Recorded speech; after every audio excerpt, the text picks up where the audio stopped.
massif, 25 grammes d'argent. Je vous présente cette clé.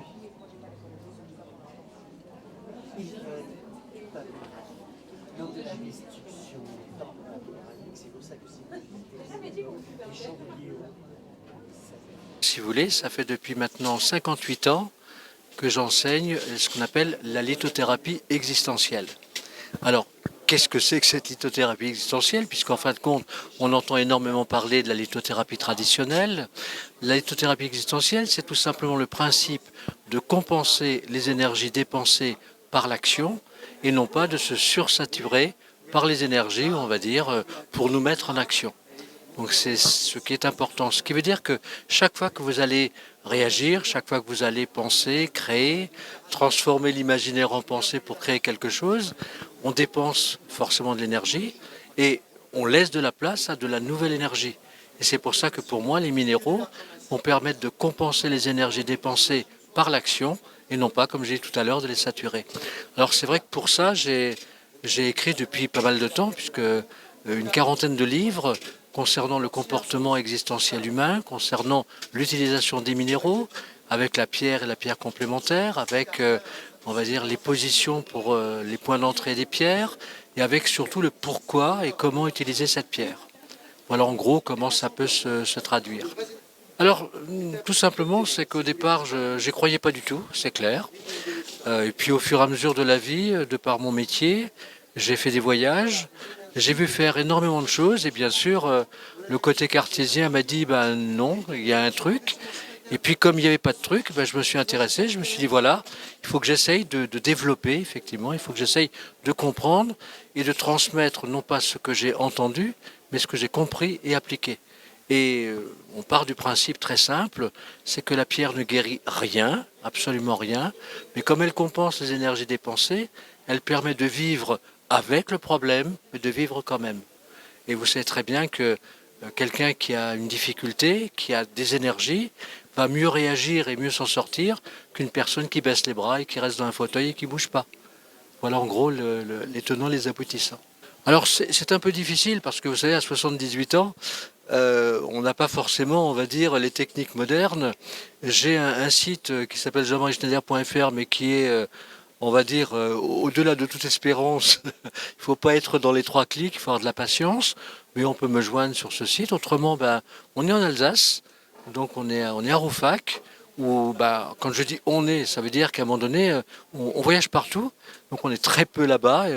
Là, par exemple, je reviens du Québec, après on va partir en Suisse, après on va partir en Autriche, dans tout ce qui est francophone, et j'essaye de transmettre et d'enseigner dans tout ce qui est francophone, parce que je suis désolé, je suis encore de l'école ancienne, cocorico, on va dire, vive la France, et c'est pour ça que tous mes livres, vous les verrez, sont édités en France, c'est-à-dire à Mayenne. Je pourrais très bien les faire éditer ailleurs, mais je reste français, et aujourd'hui, j'ai créé ma propre édition et j'en suis à peu près à plus de 200 000 livres de vendus depuis la création, donc avec des rééditions, des fois 5 rééditions, 6 rééditions, etc. J'ai plusieurs collections, c'est la collection Approche psychologique des pierres et des cristaux. Ce qui veut dire que par exemple le numéro 1, on va montrer les points d'entrée des minéraux pour compenser les énergies dépensées par telle ou telle action ou faiblesse. Dans ce bouquin, j'ai géré on va dire, le livre d'une façon assez cartésienne, assez carrée. J'ai mis ce qu'on appelle la pierre et la pierre complémentaire. Alors pourquoi la pierre complémentaire? Pour essayer de mettre la même énergie à l'intérieur qu'à l'extérieur, pour ne pas qu'il y ait un conflit. Ensuite de ça, on a créé un mandala qui permet effectivement, grâce à sa forme et à son contenu, d'être en lien avec le besoin. On a les points d'entrée pour travailler avec la pierre, si c'est en action, dispersion, etc., par rapport aux symptômes physiques, mais on agit sur le côté énergétique et non pas sur le côté physique.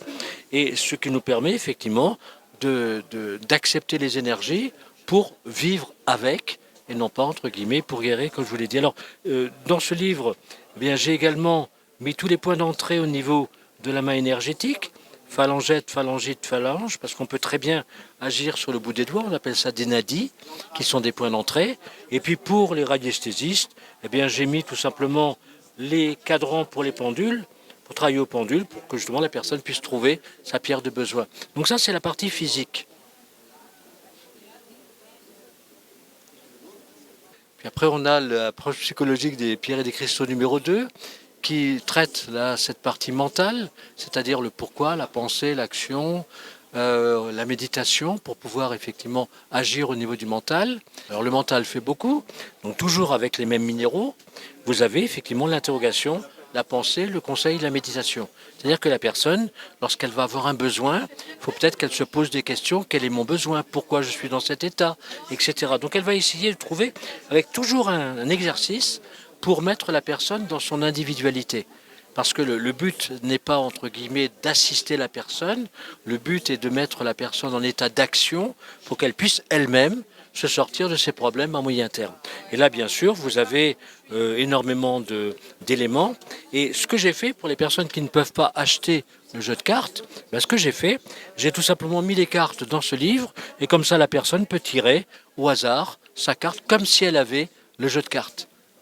Alors c'est vrai que des personnes sont attirées par les cartes, puisqu'en fin de compte c'est le contenu, et lorsque la personne va tirer la carte, eh bien, elle va être en lien avec le livre 1, le livre 2, le livre 3, le livre 4. Mais comme dit, par souci de praticité, soit la personne a le jeu de cartes, soit la personne va tout simplement tirer la carte.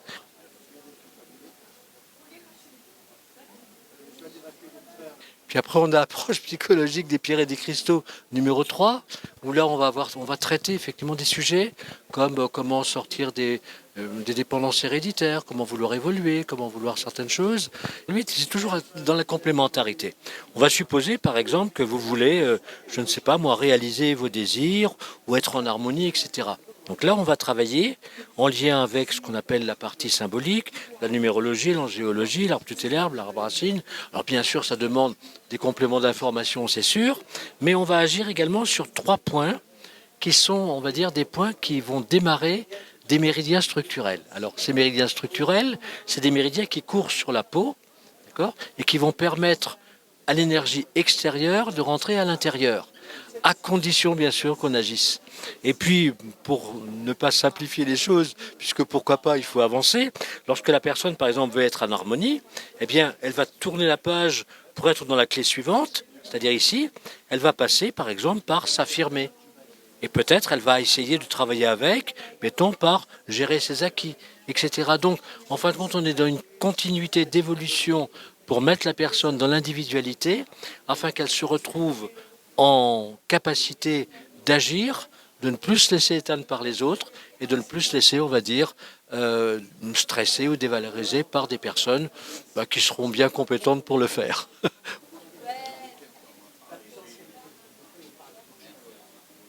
Et on a la partie numéro 4, ce que j'appelle la lithopolie, c'est-à-dire l'harmonisation des centres énergétiques par les minéraux. Alors j'essaye de faire comprendre aux gens, par exemple, comment avoir pour chaque centre énergétique la détente, le soulagement, le rééquilibrage, la réaction énergétique, etc. Et puis, ce que j'ai fait un petit jeu qui est assez sympa, qui permet à la personne, au fur et à mesure de son avancée, tout simplement de savoir les directions qu'elle va prendre, tout ça, pour justement pouvoir rentrer dans son individualité.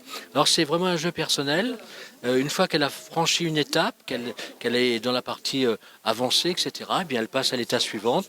C'est une sorte de jeu de loi amélioré, mais qui est dans le sens psychologique et dans le sens j'ai des choses à faire pour le faire.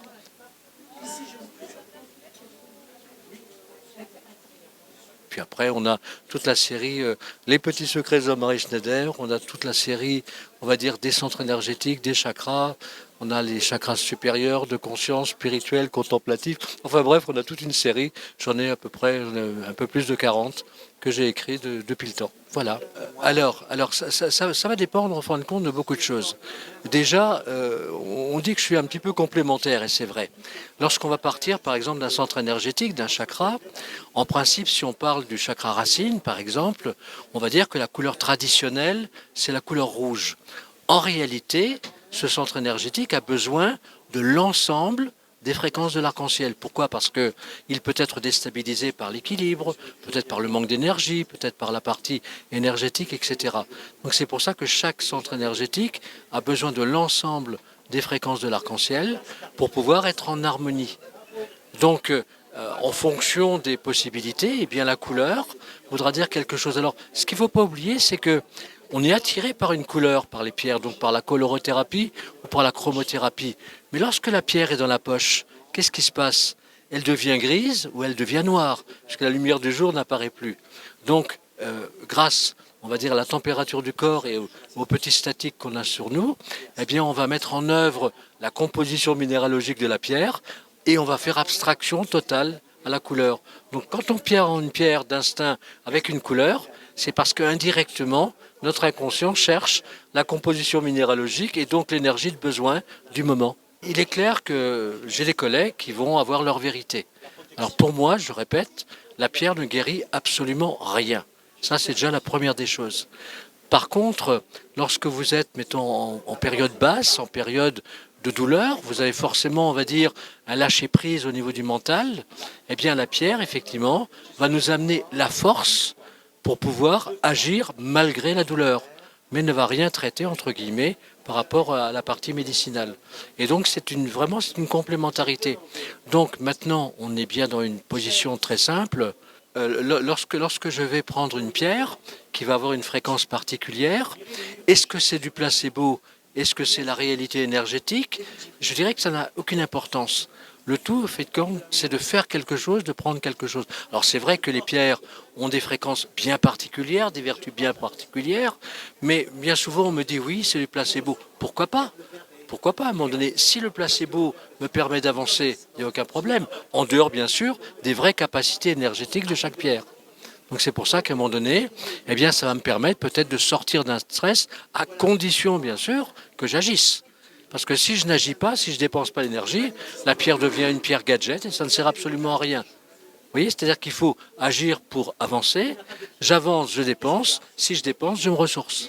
Vous voyez, donc c'est un petit peu les tenants et les aboutissants. Donc c'est un petit peu complémentaire. C'est ce qu'on appelle la lithoponcture.